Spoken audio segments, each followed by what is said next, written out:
Hey everybody, welcome back to another episode of our 4th Age Total War North Rhun campaign.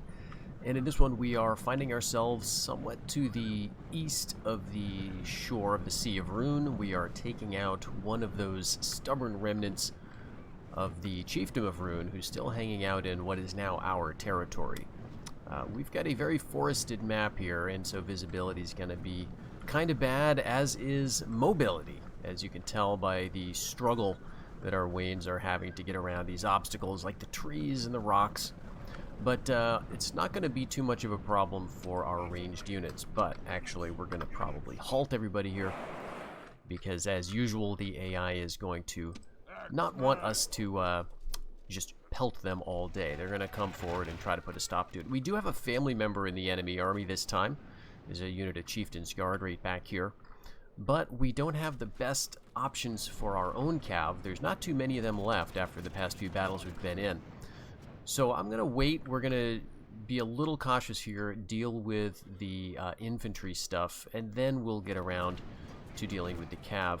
The other thing is, if this were just an open field, I'd feel a lot better about my Waynes, sending them around and, you know, trying to outflank and do some damage to those enemy cav units, but as you can see, they're just going to have a hard time here. But we'll see if we can get anything done with our center. Yeah, we've got our axe throwers in the middle, and they are doing a number on those axemen of Rhun. As you can tell, they've been pretty much destroyed, and I'm wondering if this army is going to withdraw. I can't remember if they already retreated once on the battlefield. They may have, so this may be their do or die moment. Which is fine. It looks like we've taken out all of the tough stuff there. We're still in range to shoot them, so they're going to keep coming forward a little bit here and there. And some of our men are hidden. Okay, they're giving up. They're going for the cav charge, which, you know, you can't blame them because we've got just a bunch of slingers, and they are going to catch up to them and do some damage there. We've got a few, you know, strong-ish units. But let's just turn with our slingers, since this is an easy unit for us to retrain. We'll just get them halting the enemy cav, and that'll allow our own general to come in here from the side. Catch them a little bit. Okay, so far so good. We've taken, I think, just one loss so far among our own bodyguard. And now the support's coming in. We've got our own light cav and our own warband, and I think they're going to be gone pretty soon here. Elsewhere, what are we dealing with? The Waynes are not in any trouble at all. Although, I mean, they are sitting ducks here. Look at this. So we are going to have to get them out. Let's get our tough guys out front. We don't want them to... We don't want these Waynes to get just totally destroyed. They'll get out of there eventually, I think. You got to give them a bunch of different move orders. But they will eventually get there. Okay, yes. Here's our axemen. And I think they should just be fine to deal with this by themselves. It's just warband now. So this is a classic no-no for chariots. Certainly in this mod, I don't think in vanilla there are any obstacles for chariots, really.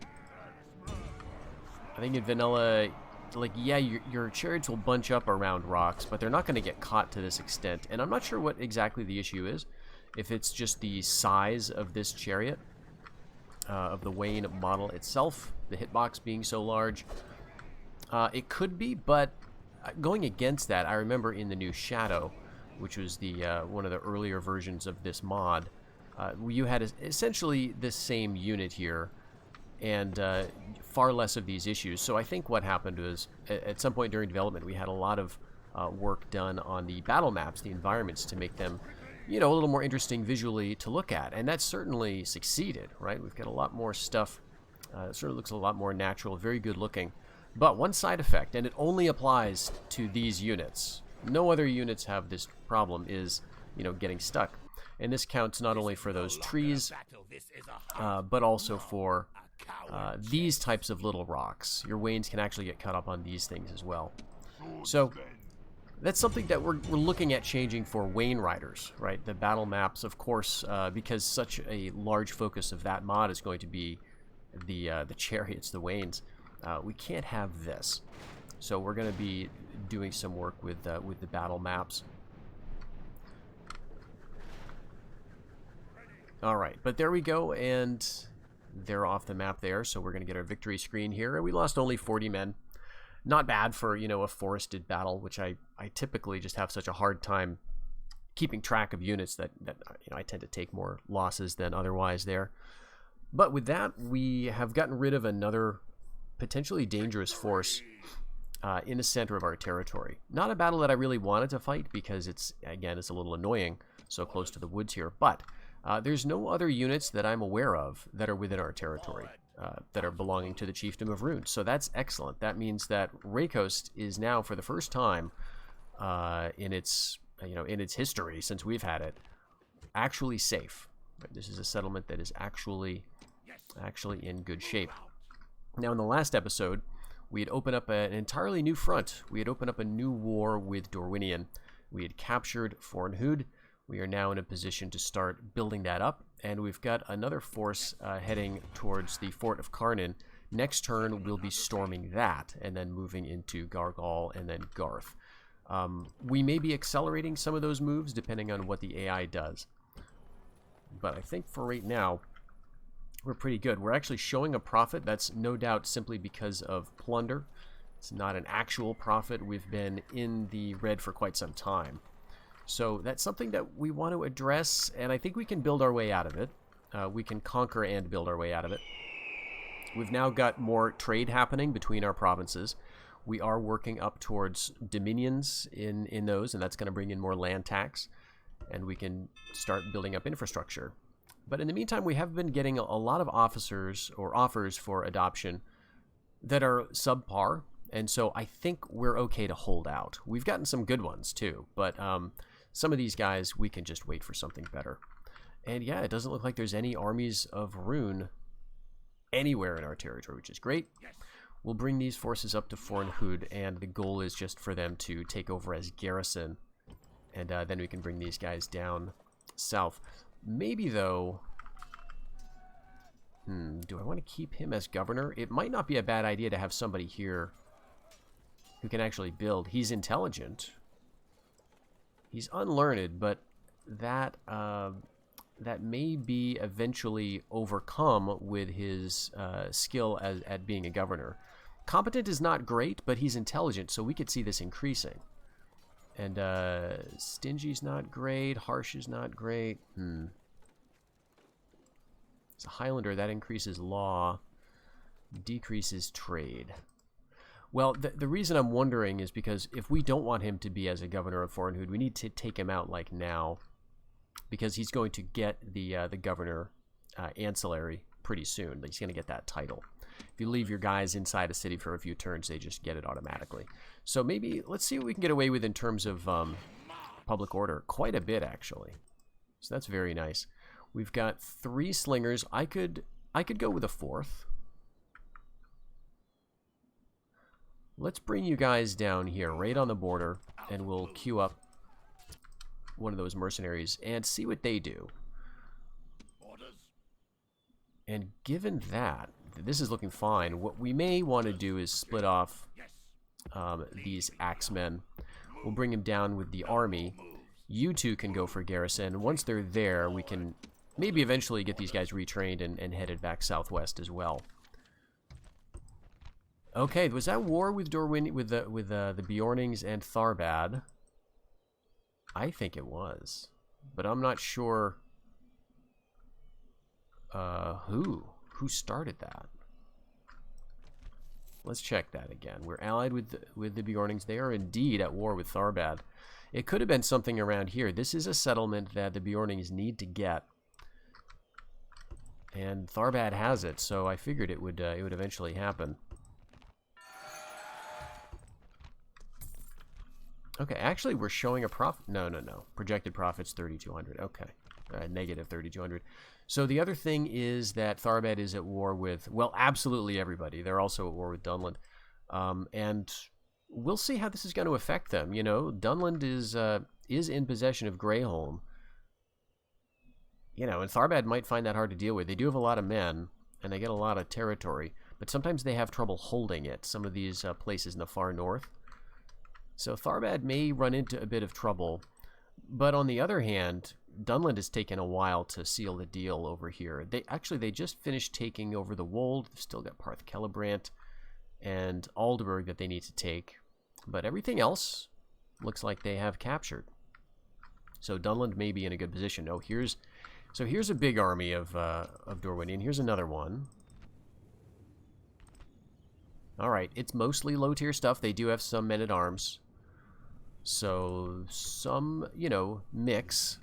All right, we don't actually want to spy on the army. We just want to get close enough.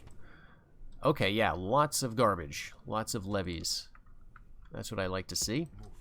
Well, keep you headed up here because now I want to know who's just outside the fog of war. Okay, nothing too surprising, I guess. All right, Yathin Raw has a middling garrison. I'll keep you here, and you here, I suppose. Let's go ahead and do our fort assault of the Fort of Karnan. Inside, yeah, just a couple Barding militia units. This one should be a pretty straightforward one. The forts in this campaign are very useful for strategic positioning, and they're useful in that you can't do a lot with them in some ways. And I know that sounds not useful, but the fact that you don't need to build up a dominion building and pacification means that it's just much simpler to deal with them. They count towards your victory conditions, so it's just pretty much a no-brainer to take them. These forts, though, are slightly harder to take, actually, than the Dunedainic forts. But it's basically a matter of this: getting your guys to the walls, capturing all of the gates, and then seeing if you need to do anything else past that point. So what we could do, for example, is get our longbowmen and get them up on the wall and shoot down in, and do that with our slingers as well. Let's just get these guys marched around so they can use that ladder.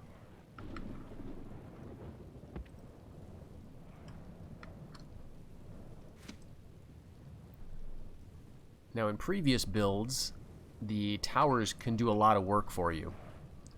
So taking the forts sometimes is just a matter of doing a walk around the walls.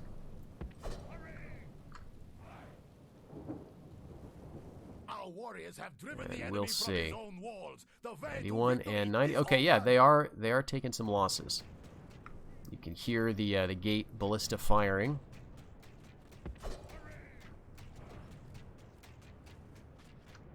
And so we'll just keep these guys circled. Capture all of those, and then the slingers will get up here, and the longbowmen will get up here. And these units, sadly, don't really tend to go for the walls. I think it's because the way the plaza has been set up to include the entire fort. So they're going to essentially guard the plaza. That means these guys will not rout, right? Like typically the plaza would be a much smaller area in the middle. Like usually in a settlement, it's just the very center. But with a fort, we wanted... It's tough, right? Because we wanted it to be easily defensible by the AI, but also something that you could take, and also something that would work for you as the player and also be challenging, right? So we've got to think both perspectives here. So if we were to, say, move the plaza area to include the outside of the walls, which I believe we had at one point, the problem with that is these units would never rout. They would just be completely unbreakable. And so you'd be dealing with that if they manned the walls, which they would if that included the plaza area, I believe. Of course, the other problem is, you might think, well, that's not such a big deal. It makes it a challenge for the player. Well, yeah, but only if the player is attacking. If the player is defending, that means your units are unbreakable. on the walls, and they'll fight to the last man, and that obviously gives you a huge advantage. So, you know, you've got to kind of choose your poison with modding. So we'll just occupy. There's really very little point in destroying the populations of these places. What we can do, though, is destroy this, the Captain's Feast. This gives us nothing, as you can tell, and I think it's the only destroyable building here. So you get rid of that, and then you can build up this this tree of buildings that doesn't appear in the building browser at all, right? There's nothing here. But there's just like 2 or 3 buildings. So garrison farming is going to give us a little bit of population growth. And then eventually we'll be able to train some basic garrison units. Now I can't remember what our garrison units are going to look like, because it's just it's so rare that you take a fort as an Easterling faction. This is the only one anywhere close to you, unless you start getting into Mordor. But usually it's a local unit of some type, so maybe it'll be like our version of the Barding Militia. But maybe it'll be something else. But with that, we've taken the Fort of Karnan with, like, no losses. So, you know, again, you feel a little bad taking this. But this is theoretically completely safe. This only borders the Bjornings. And as long as they continue playing nice, we'll be good. I'm not sure if that is reasonable to expect.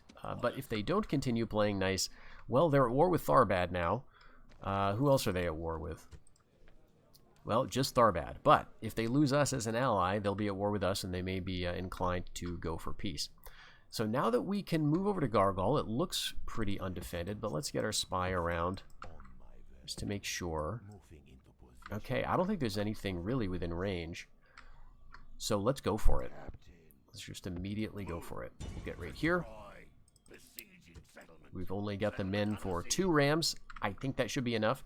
They have one of these wooden walls that archers can get up on top of, but they've only got 3 units in here, and I don't think one of those is a family member, because if it were, I'm pretty sure we would be shown the family member. So I think that's fine.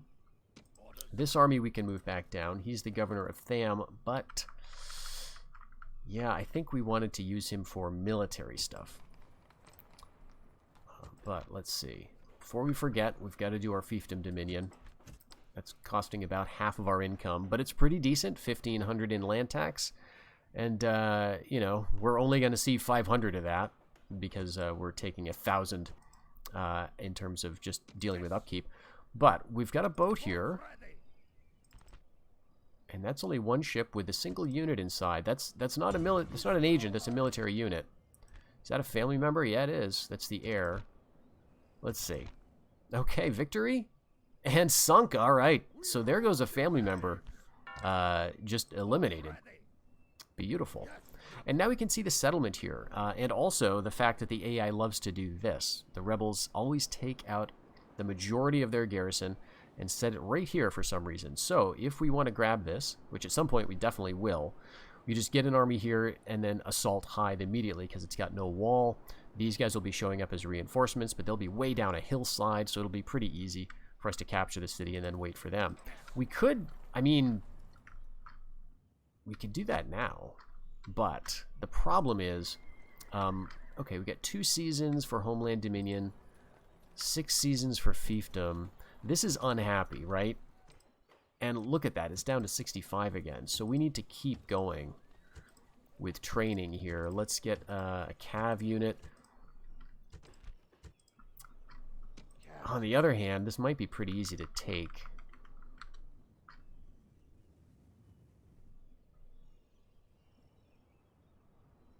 Let's wait, because we're going to be taking settlements here, right? We don't want to string ourselves out too much. The more settlements you have that don't have a dominion building built, the worse your public order is going to be across your entire territory. So that's why I'm being so hesitant here.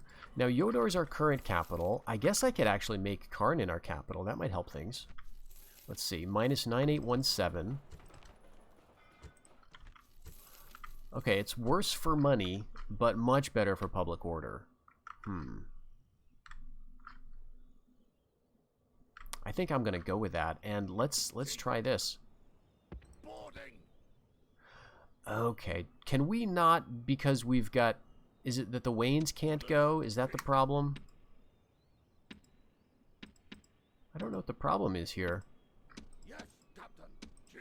Can we just send everybody. Why can't you get on? To the boats. Captain. Orders. Captain. What am I missing here? Orders. That's so weird. Okay. Ready to Is it? sail. Orders. I mean, we're in the ship. Orders. Yes, Captain. Orders. All right, let's do them one at a time. Let's try the Waynes. Okay, I think it's the Waynes. I wonder if Waynes cannot get on ships. Yes. Leaving the arm. Orders. I wonder. Yes. Leaving the arm. March. Okay, that's interesting. Boarding. It doesn't say that they can't get on ships, but I bet they can't. I bet that's the issue. Well, that's quite a shame because I like the Waynes. But let's go right here. Actually, we can get here. Off the boats. All right, there we go, and we can assault immediately. All right, so it looks rather daunting. We got 600 men showing up as reinforcements. And, you know, it would be nice to have the Waynes for this one because, you know, these guys are low tier. They would be easily intimidated. But I think we can do it anyway. We'll just rush the city and then try to set up on the southwestern side so that they can't get to us. I think we got strong enough men that we can do that. That's probably the first time I've ever tried to move Waynes by sea. But still, I'm surprised that I've never noticed that before.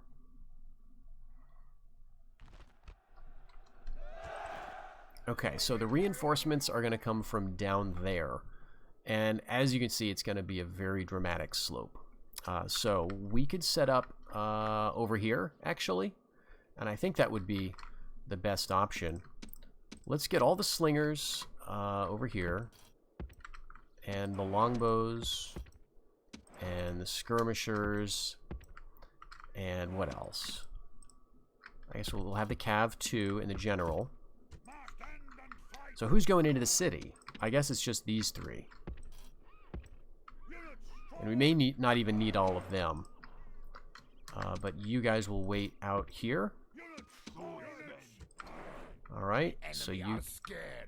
They have brought even more men. There you go. Matter, we will count the dead later. And where are they? They're way off down there.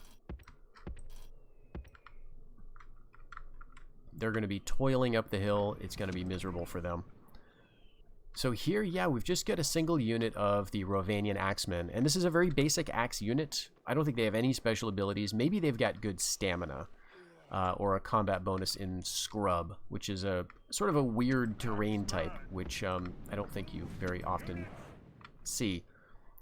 But I think we'll be fine with just these two units. So let's bring them up, get them on fire at will, and speed up the battle here. I think we're going to have no trouble getting to the crest of the hill before the reinforcements get close to us. And we could theoretically win this on the timer if we just hold the plaza for long enough. But we want to eliminate the army. And actually we might, because they're showing up as reinforcements. And I think the way it works is if they're rebels, they don't get to retreat after the battle. Alright, so let's rush it, actually.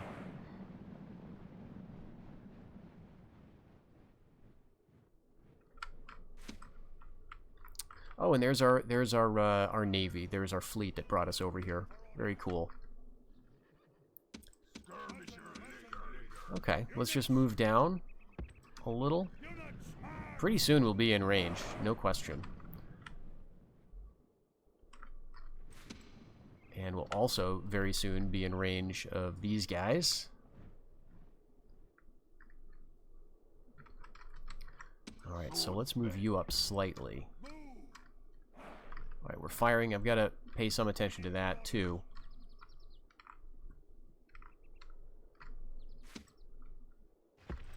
Alright, we've already got one unit destroyed. That's a unit of Rovanian Axemen. Where they got archers, spearmen, skirmishers. Alright, pretty straightforward. And up here, we're actually... Okay, we are engaged. They're down to 24 men. We should be just fine. to actually war cry and then get in on them from the side.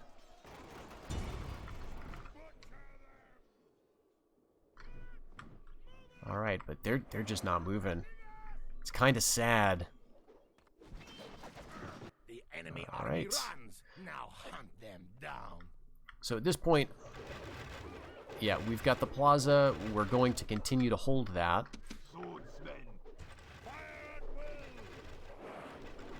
But we're just shooting fish in a barrel at this point. We've got the high ground. We've got ranged superiority. They do have those ranged units back here. These are archers. Not a huge threat in terms of melee. So once we thin them out and, you know, take out the rest of their support, we should be able to run them down with our cab, even though it's pretty light. This is the unit that you don't really want to melee with necessarily. Obviously, they are a skirmisher unit, javelins, but their spears make them, I don't know, a little tougher. You can use them as, you know, as a problem for light cav on occasion. Okay, our skirmishers got caught, but these guys are routing. That's why they got caught.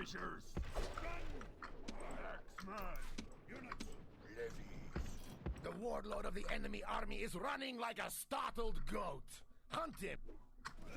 There he goes, and we've got, let's see, just a few spearmen down here. The rest is just archers. Alright, halt.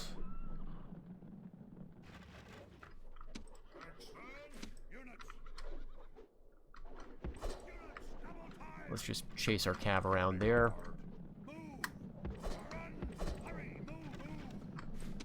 Oh yeah, we probably don't need to do anything, actually. At this point, we're just going to mow them all down. Extremely satisfying. Another couple volleys. They are in range, but are they going to last?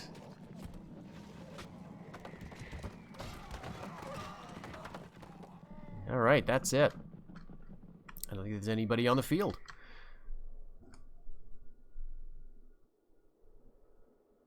I don't think I said there's nobody on the field. Okay, great. It takes a little while for the game to catch up. But yeah, we took very few losses there. And unexpectedly, I've got another settlement. I was really not thinking to take Hythe at this point. But it is safe. You know, if you've got the men nearby and you don't think you're going to need them, you can just take it. I will destroy the population here. That's not good for, you know, income, but it is good for public order, and we really need that. So this is one you want to be aware that this has no homeland dominion built initially, and that's important for the reason I mentioned earlier. Every settlement you own that does not have a homeland dominion contributes to faction-wide public unrest, and except for forts, they do not need that because it's impossible for them to have such buildings. But every other place needs it. And so if you take one of the little rebel provinces, you know, any province that starts off in rebel hands at the beginning of the campaign is probably not going to have a dominion building, right? I think none of them do. So that means when you take it, you're not going to have anything to work with there, and that's going to potentially hurt your public order. If I had left the homeland dominion of Rhun in this settlement, I wouldn't be facing quite the unrest that I'm facing now in Raycoast. So that is another thing to keep in mind. It's sometimes worth keeping those buildings in place. And so, like, when I take Gargal next turn, I may want to hold on to whatever Dorwinian is built there, just because it might be helpful. But now the question is, can we get these guys back in case we need them? I'm pretty sure I can take him out. Olga the Hunter. Let's just see what it looks like if we leave... Alright, let's do it the simple way. Let's leave you and the skirmishers, because I'm thinking I'm not getting a ton of value out of them. Okay, that's red. Oh, it's close, though, 65%. So what else could we go with? A few of these guys might be pretty reasonable. How about you? Alright, that's still not 70. But I bet you will. You'll bring it up. No. Okay, still at 65.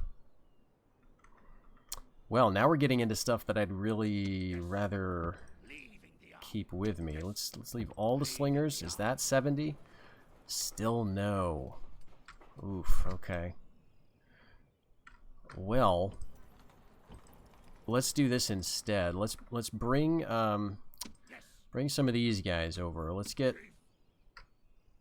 Can you deal? Yes, you can deal for a few turns without these 200 guys. We'll leave everybody here for now, just because. I'm going to leave you in... I'm a little concerned about you being bribed.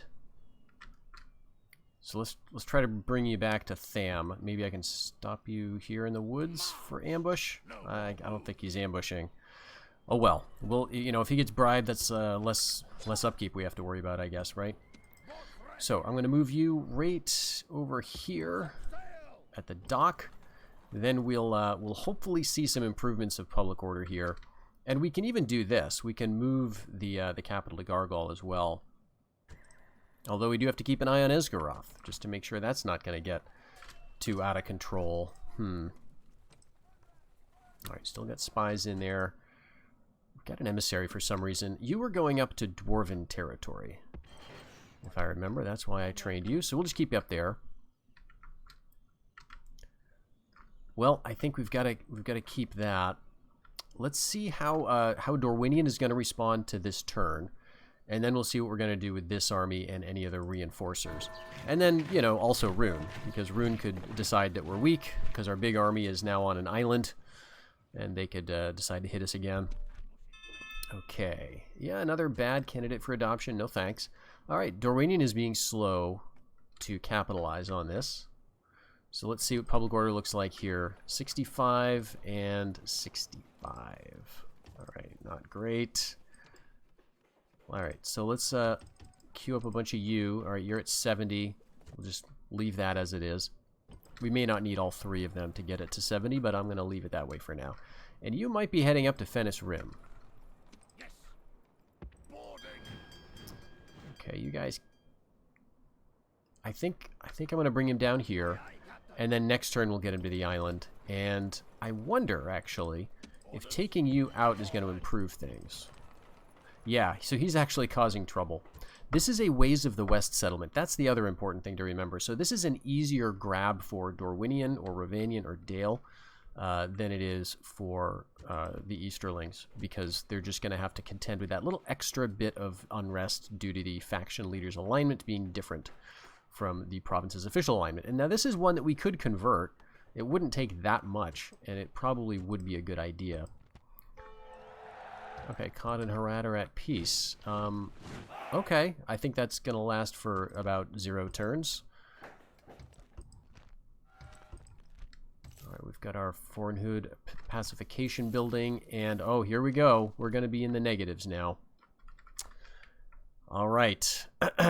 Well, 5 more seasons for this, 1 more season for that. I may have expanded a bit too quickly.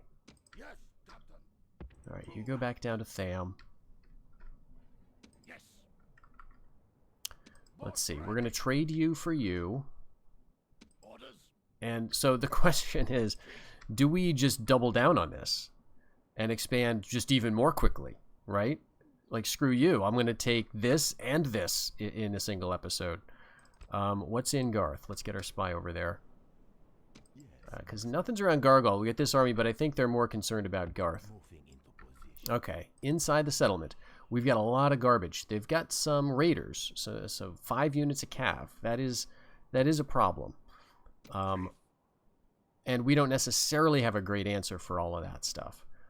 In here, they've got even more cav, and they've got a family member, which we haven't yet fought, Dorwinian nobles. Sort of a medium cav. You know, I remember Webba talking about them during the development phase as kind of like mounted infantry, really. They're not, you know, intended as a charge home kind of cav, even though they do have, you know, a charge bonus and everything. But they're more intended for being used in a prolonged melee with their armor. And they've got some good stuff. On the other hand, we've got a bunch of scruffy barbarians. And that would be a pretty entertaining battle. And that would be a way for us to get Garth without a siege. So, you know, I'm thinking we're going to be dumb and we're going to go for it. Let's see if they will stand and fight. The answer is that they will. We're fighting Vidugavia of the House of the Silver Bridle. That name takes me back. So we've got, okay, Just a ton of caps. So this could be an absolutely devastating battle for us if the AI uses it correctly. On the other hand, they're on the defense. And so they're likely, I think, to try to sit back and wait to charge us. They're not going to be super aggressive, I think. So we could move in, take out this army, and then turn, right, and then take out the garrison, or turn and take out the garrison, and then.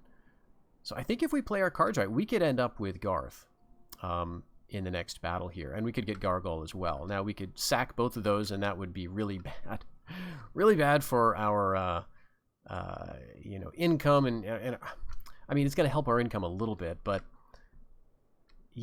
ideally you don't want to have to sack all these settlements that used to be ours, right?